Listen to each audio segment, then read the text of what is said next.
Welcome back to ASD, A New Perspective, the podcast show that helps you understand what is going on in the mind of your child. And we always encourage you that growth for your child is possible.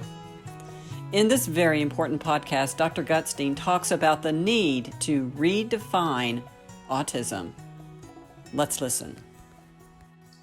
We talk about a lot of the problems or impairments of people with autism, especially when we start to talk about older children, adolescents, and adults.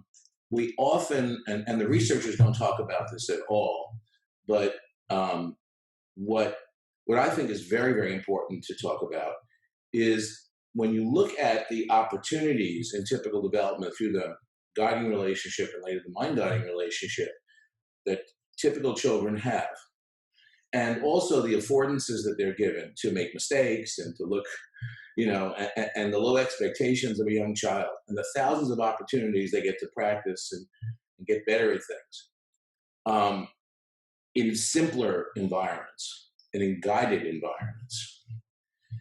You realize that a lot of the things that are called impairments are missed opportunities for development. But the problem is then when we try to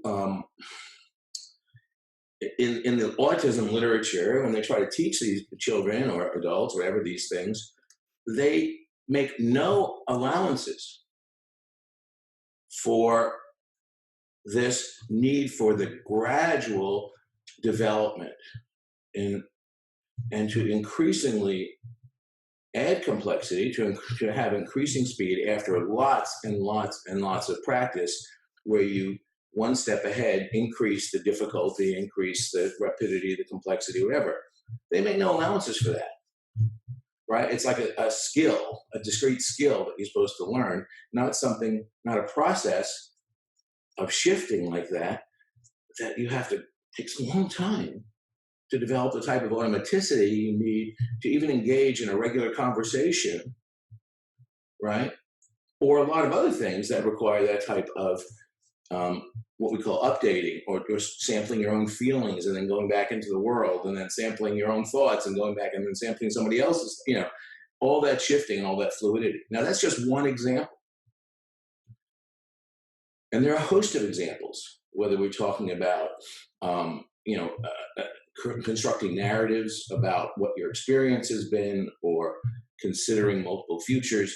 All of these things are the product of complex processes that are built from the bottom up over a period of many years. And they're, for the person to be able to engage in them autonomously, requires years and years of practice first in very simple environments, first as a mental apprentice, right? Where you're getting to see see is a funny word, but you get to experience how the more experienced person thinks about it, makes judgments, right? And then you're giving a small part of that to do, a small part of the mental work to do, and then a larger and larger part in more complex situations. Anyway, it's a process that goes on and on and on, little by little, over years and years and years. And that's the reality of it. It's not a theory. That's just the way it is. And so instead of thinking about these as impairments, we have to rethink about this. We have to start talking about these as missed developmental opportunities. I think that's a very important distinction to make. Because an impairment, in the way it's being used in the literature, implies the person's incapable of doing something. And basically says, don't bother, doing this process of this long-term developmental process. Just this is what defines people with autism. They can't do this, they can't do this, they can't do this, they don't do this, whatever. And it misses the point that autism is the common feature of autism is the host of missed developmental opportunities due to the inability to form a guiding and then later a mind guiding, which turns into a mind guiding relationship. And then being able to take that and start to internalize it and become self-guiding, right? Because if it's only, if change is only occurring, if growth is only occurring within that engagement with a parent or somebody, it's never going to be fast enough.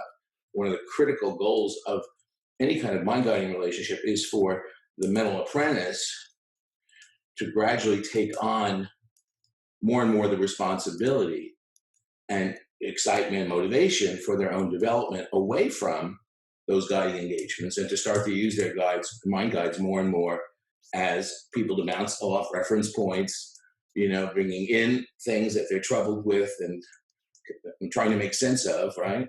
But to have those experiences outside of the actual engagement with someone, and that, of course, creates an exponential leap in growth and in development. So, the current, when we read any of the intervention literature in autism or treatment literature, there's absolutely no discussion or no inference at all of the need for a long-term developmental process and giving people the opportunities to develop complex mental processes, right, in the way that everyone needs to do it over the period of years, and we can, by the way, we can shorten it because we can do it in a more mindful way. We don't have to do it the same way it happens in natural situations, but still, there has to be a very gradual, right, step-by-step process of building upon building, of building components onto other components, of building more sophistication, of extending their utility, and of gradually building in the complexity, the elements of complexity, being able to apply things in more complex, more unpredictable, more stress-producing situations, but doing that in a very gradual, adding those variables on a very gradual basis, just like we would in typical development. We wouldn't assume that a young child can handle all the things an adult can handle in a conversation or in a situation, a challenging situation or a difficult situation. And so I just wanted to make that point because I think that everyone, all of us, should be aware of that. All of us should be talking about that and redefining autism as autism is a condition whose unifying principle is that it robs children of the most important developmental opportunities they need for dynamic mental development, through experience-based development, to learn how to manage their past, future, current experience, learn how to manage their shared experience, learn how to manage their imagined experience or alternate experience, their multiple experiences, that because they're robbed of those opportunities for development, they look quite impaired in those areas, right? But those impairments are not they're not due to autism itself, right? So anybody who talks about these are the impairments of autism, these are universal impairments of autism, is really missing the point. Right? There's only one universal impairment.